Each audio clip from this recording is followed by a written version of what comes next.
Welcome to the HEARTS Entwined podcast. In this podcast, we'll be having discussions around the secrets which attract lasting, healthy, fulfilling relationships, creating a healthy mindset, and what women should know and understand about men. Introducing your host, Lyn Smith, the Queen of Hearts, relationship expert, trainer, speaker, and best-selling author of the Cupid's Bow technique.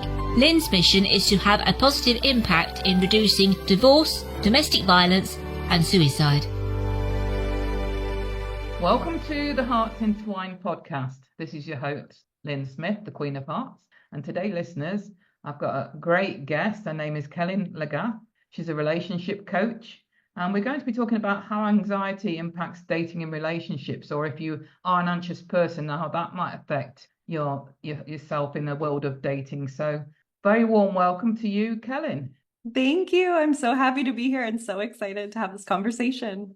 And I think it's quite a common thing, I think, today for people to be quite anxious about dating, isn't it? And I'd be interested to know, to start with, what actually led you to sort of be an expert around this particular area of relationships. Sure. I, looking back on all of my relationships, probably starting as young as in middle school, my middle school self being so anxious, being so wanting to be chosen, that was huge from the beginning, from when I started dating. And as I moved through my adolescence, as I went through college and then was dating in my 20s and in my early 30s, it became so, such a veil in a way that I was so anxious about my own experience. I wasn't able to discern around who the partner I was choosing or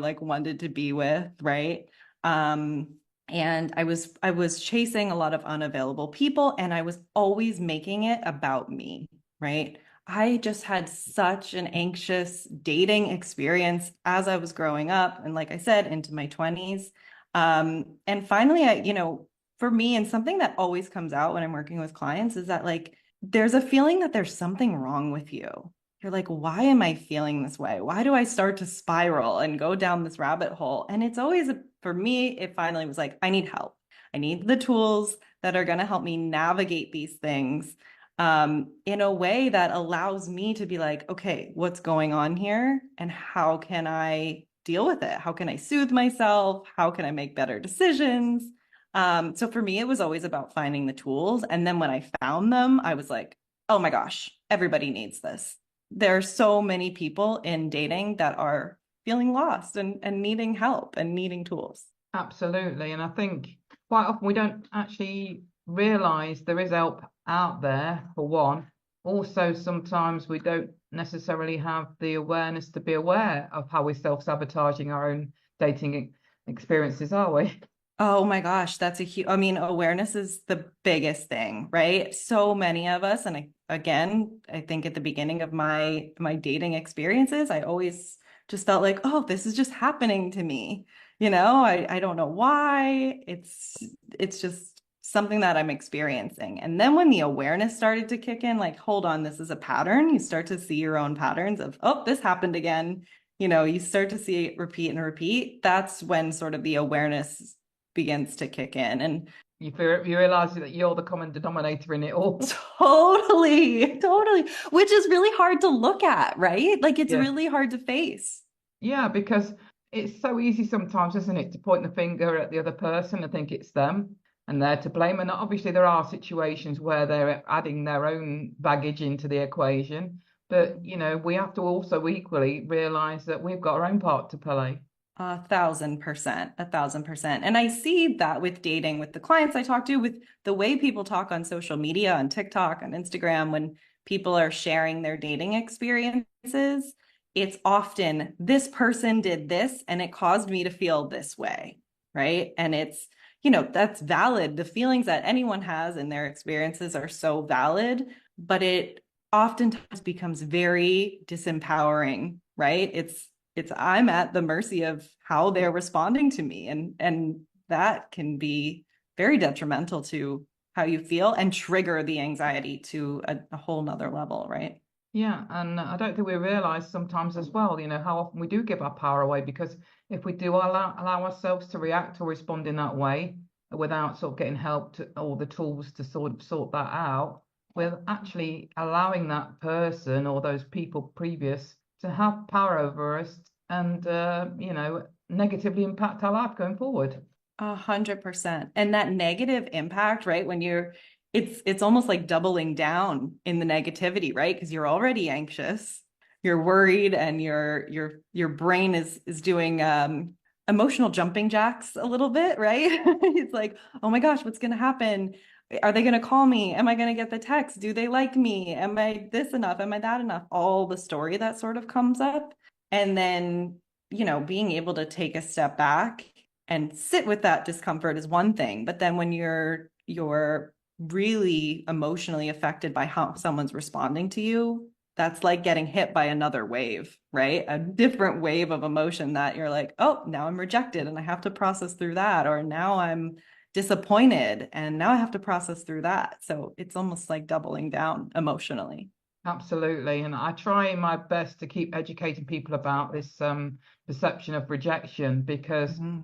for me, if we can change that and feel like it's protection rather than rejection, they're not for you, basically.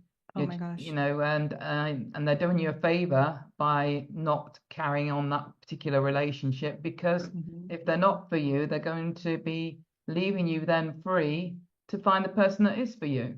Oh my gosh, that I hope whoever's listening really heard what you just said. There's so much in that. And I think that was something that helped me up level. When it finally clicked, what you just said, when that finally clicked for me, I was like, oh, that's it. That's I'm being cut loose. I remember I was working with somebody at the time, and he said that to me. He's like, you're being cut loose. That was not for you. And I just had this sense of relief, like, oh, okay, if you can stay in that beautiful, sometimes scary place of being like something more aligned is coming. I'm very careful about saying something better, because I think we're in this dating culture right now where everyone's like, oh, I can do better and I can do better, right? So I don't want it to be about that, but more aligned, more for you. If you can stay in that and be like, okay, this wasn't for me. If it was, it wouldn't have gone, right? Nothing Exactly. meant for you can pass you by. Exactly, and it's the same, I think, even in, regarding work and jobs. I have that same attitude. So, if you go for an interview, for example, and you don't get the job, then I always think, well, if not that, then something better. And it's the same in our relationships. Oh my gosh, 100%. And it's so funny that you say that. I often, when I'm talking to clients about dating, the career stuff, often they're so intertwined. I find myself dancing back and forth between, okay, but let's think about that in the lens of your job, and they're such mirrors. Career and relationship are, I always think that there's a lot of parallels if you can start to open that up and see that. Absolutely. So, what did anxiety look like to you? How was that showing up for you, to give people examples of Yeah. what you're talking about when it comes to anxiety? Yeah, I think early in my dating experiences, it was very much a feeling of like before the date, right? Like it was already starting to reel. It was already starting to be like I could feel my almost like the nervousness of the sweaty palms and oh my gosh, do I look okay? And are they going to like me? That sort of mindset. I was never in the empowered place of I wonder if I'm going to like them. I wonder if they're going to be what I need. It was always outward facing. I hope they like me. I hope this works out. I was so in this wounded place of like wanting to be desired and wanting to be chosen was a huge thing for me. So, that pre-date anxiety was there, right? Always reeling. And then when I got to the date, again, it wasn't me sitting in my spine, witnessing what was going on, witnessing the conversation. It was so much, how can I be likable? How can I be more likable? How can I be desirable from this man and this person? And that So, that was a huge part of it. so did it feel like you were trying to sell yourself to make them like you? A little bit, a little bit. It was very much like, oh, I can't show all my cards. I can't just like be who I am and, you know, show up authentically. It was always like, okay, let me find out what they like so I can adjust and adapt and be what they are looking for. Which I was selling parts of myself really just to fit in, to be chosen. Absolutely. And quite often, because my thing is about teaching people about how masculine and feminine energy works in the context of relationships. The man wants to take the lead. The man wants to be the one that chases and pursues you. So if you make it too easy for him, if you're always trying to fit in around his schedule and drop everything to be for him, that's not actually attractive to him. Totally, which I love that you're teaching that. That is so interesting. I was absolutely like, they say too available, but I was the person that as soon as I was getting the text message the day after the date, I was responding right away. I was like waiting with bated breath, please text me, and you're exactly right. I love that lens of it, of just it's desperation and a lot of desperation energy, I think. Yeah, and neediness. And I think, we could probably at some points in our relationship history, whether it's with partners or anybody else, I've been like that, and Sure. have become almost obsessive about wanting that other person to like us. So I get it. I Yeah, understand yeah. it. And yeah, it's a thing, definitely. It's a definite thing that once we've done our healing and we can just not give a damn, almost about, what the other person thinks about us, then actually that's what's attractive. Totally. Oh my gosh. Yeah, I mean, I think what you just touched on, the obsessiveness, right? When you're in that sort of like obsessiveness, it's not just about you and that person. It becomes like after like talking about the anxiety, when I would leave a date and I wouldn't get a text right away, I'd be like, oh, I'd be obsessing over the things I said. Should I have worn something different? Should I have said something different? Should I kind of trying to control the situation by annihilating and like protecting myself? Obviously, in retrospect, I'm seeing this, but I was protecting myself by being like, oh, let me figure out what the thing is that made this person not contact me or not ask for a second date or not do X, Y, and Z. So I became like obsessive with analyzing how I was showing up, but not in the way that I was like, oh, am I being myself? It was more self-critical, right? Yeah, absolutely. And I think this is going to benefit so many people listening to this because, and you don't want to, if you are listening to this, beat yourself up if you can identify with being this way, because as I say, I think we can all stick our hands up and say we've had phases of it ourselves in certain relationships. So it's just educating people to become aware that, it's not the healthiest thing when it comes to managing or attracting a relationship in terms of, well, any sort of relationship, whether that's an intimate partner or otherwise, is it? Oh, 100%, 100%. It's, you know, I love that you said that. It's not, we go through this, right? I really believe that we have to learn the lessons that we need to learn to get us back to our true, authentic selves. And sometimes those lessons, especially in love, can be incredibly painful. Just knowing that there's nothing wrong with you. I can't say that enough, that just because you're facing this and seeing this, it doesn't mean that you're flawed or unlovable. It's that there's unconscious patterns that, need to be unwound and taken, have someone lift the lid and kind of look under and say, what's going on here? Yeah, and we don't know what we don't know until we do. Oh, so true. I'm always saying that. I love that. Yeah. How would you know? How would you know? And hindsight truly is 2020. Yeah, and so for you, how are you now when it comes to relationships? What lessons did you learn? Yeah. You know, I it's so different for me. Sometimes when I think about that person who was dating even 2 years ago, I I hold her so closely and I have so much compassion for her because, it was well-intentioned, wanting to be loved is a beautiful thing. I am just I dedicated so much time to myself to sit in and understand what was going on. both understanding my emotions and how to soothe myself. And that's a huge thing, right? Just being able to not try to outsource my discomfort by double texting a man, right? Or just to process, oh gosh, I feel like I'm being rejected, and to sit with it instead of trying harder, right? That was a huge transformation for me. The other thing was a true dedication to understanding who I am and the value that I bring. What I realized was that I just had such a terrible relationship with myself. The thoughts that I had about myself were quite negative, and I really saw myself as sort of less than. So to rewrite that, I dedicated myself to, hey, I'm not doing this anymore.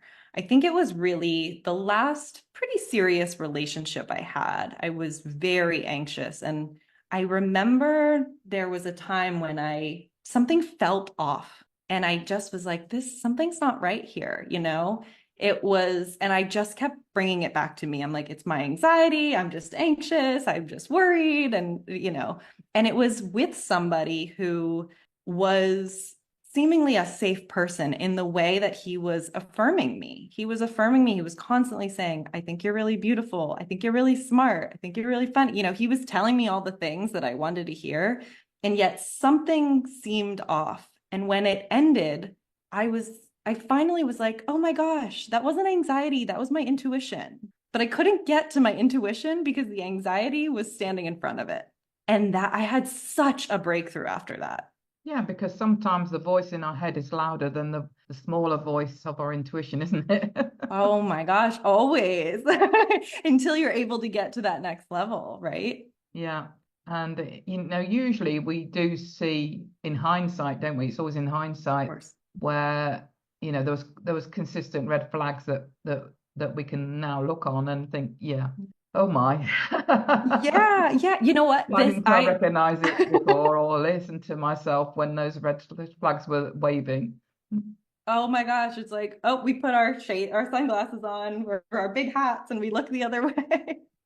But I remember, I think in particular with this person, I'll share, I remember he said something like, I don't want to owe anyone anything, and I don't want anyone to owe me anything. And I remember he said it in the moment, and I was like, oh, okay. And the next night I went home, and I was like, I'm feeling myself being really anxious. And now when I think back, I'm like, oh my gosh, Kel, why would you first of all, not question that? Like, tell me more about that. What do you mean? Are you not looking for a relationship? Because we had already established something. But also just checking in with myself and being like, does that feel right to me? Does it feel right that this person says he doesn't have the capacity to owe anyone anything, whatever that meant, but it was that sort of, I was like, this is a red flag. This is something to be investigated because it didn't feel right. Yeah. And that feeling literally is a message to yourself, isn't it? That you need to address. Yeah. Oh my gosh. And being able to tune into that's where the work is, right? Being able to tune into those messages and pay attention to them, because most of what I think people are doing is batting those away, In terms of any tools that you think could be useful to share, would you share something with the audience that you found particularly beneficial as an exercise or a tool that they could implement straight away? Yeah. I go back again to especially someone with intense anxiety, right? I think the best tool that you can use is understanding that your emotions they're not there to hurt you. Opening up to the emotion and sitting with the anxiety it sounds counterintuitive, because people are listening are probably like, I don't want to be anxious. I'm not going to sit with the anxiety. That sounds crazy, right?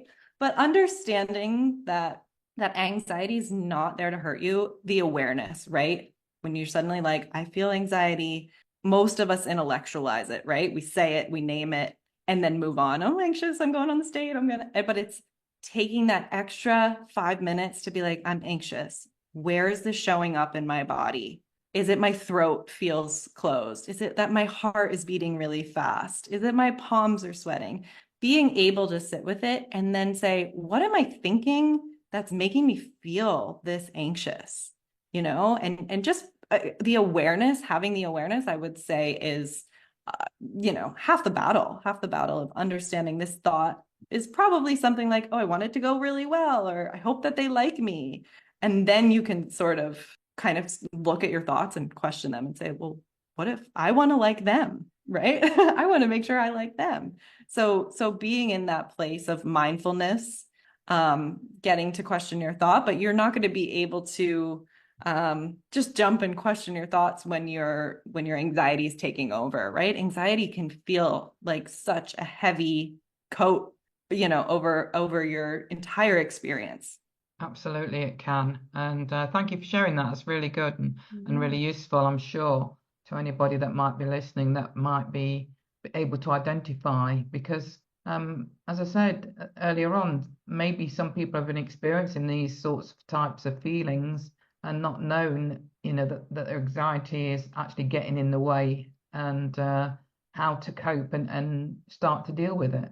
Yeah, for sure. And I'll give you one other tool, is really for me was writing down what I was looking for. In using like a daydreamer mindset, a future self mindset. I'm like, what am I looking for? What are the things that I remember right sort of when I was transitioning from being so anxious to just being a secure dater. I finally was like, what are the things that are absolute no's for me? Somebody that doesn't want a serious relationship, great. I can go on the date and they'll tell me that and we can still have a fine date, but that's an absolute no. And getting that down on paper for me, I think was one of the most empowering and impactful things that I started to do. Really saying, okay, I'm saying that I don't want this thing, but what am I accepting?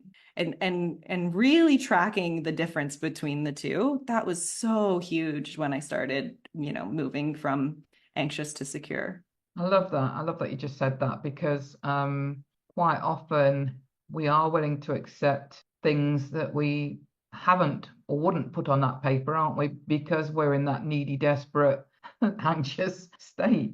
Yeah. And to what we're saying, when you're in that state, you can't see clearly. It's like all you're seeing, I tell clients all the time, the experience that you're having will be totally masked by this anxiety. So, to give yourself a sort of North Star, it's almost like rooting down a little bit, and to check in with yourself and be like, wait a second, I said that I don't want anybody who does XYZ.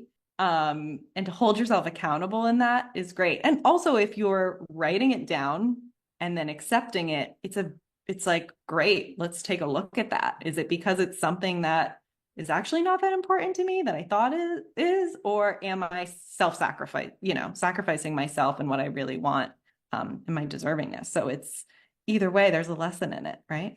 Absolutely. And I think also, that if I might sort of throw a spanner in the works here, one thing that I wasn't looking for in a guy was anybody with any sort of history of drinking heavily.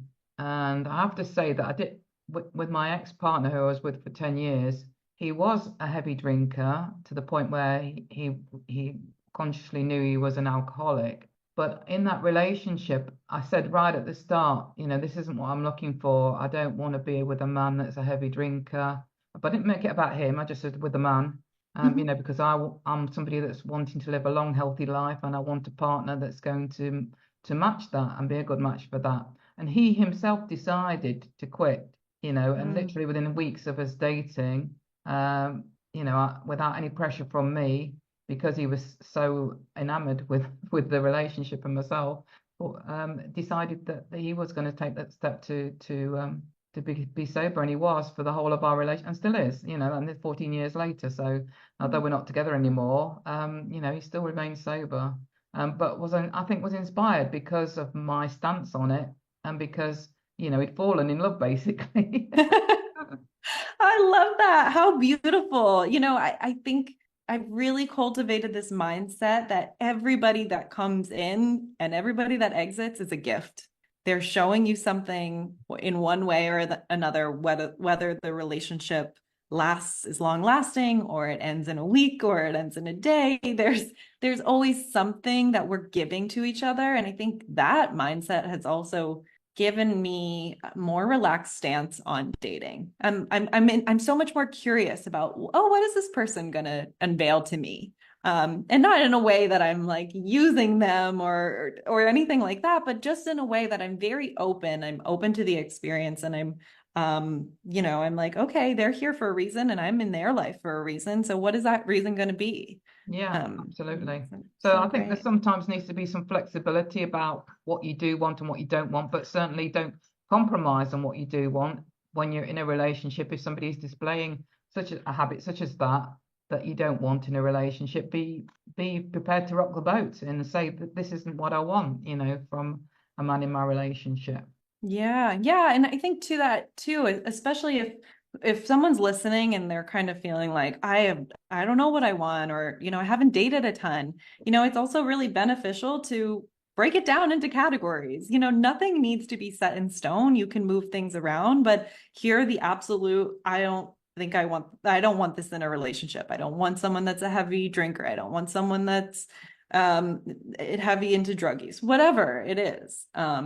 And then sort of have a middle section of, hey, these are things that I think that I don't want. I'm not sure if it's a deal breaker for me. I'm not, and these are the things that I absolutely want, and sort of experimenting with what those things are. Because I do think, like you said, it's a lot of, people say, oh my gosh, I want somebody that's 6'5", and it's like, well, why? And in 200 grand a year, that's got massive muscles and right. And they might treat you really horribly.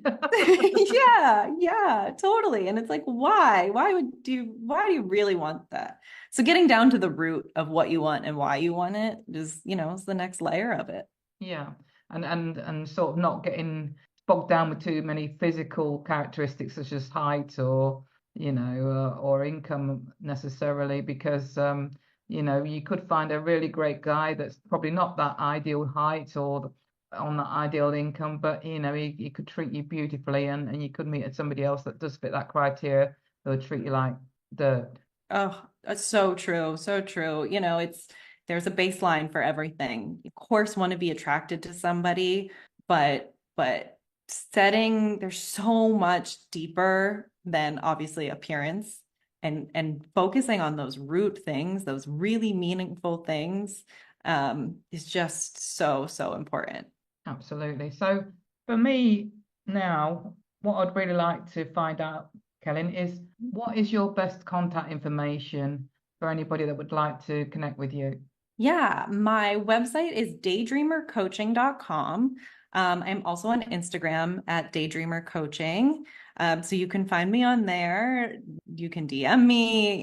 There's also, plenty of ways on my website to get in touch with me. I have free consultations for anyone that's interested in kind of exploring how I coach and just getting a little taste of it. I think when people move into working with a coach, they're always like, what is this going to be about? How is it different than therapy? What does it look like? So I love to offer that to people just to get a taste. And that's the best way. Excellent. So any final words around this topic that we've been discussing, I should say, around how anxiety impacts dating and relationships before we close the episode?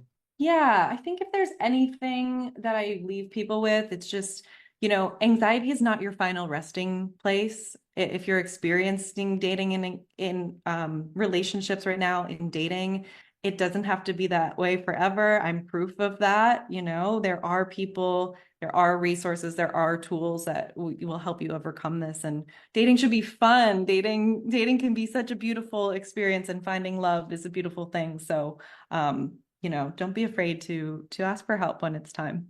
Excellent. Love that. Thank you so much, Kellyn. It's been a delight talking to you today. Thank you. Same to you. This was such a beautiful conversation. I loved it. So it just leaves me to say that true love starts with opening our hearts. And until next time, goodbye for now.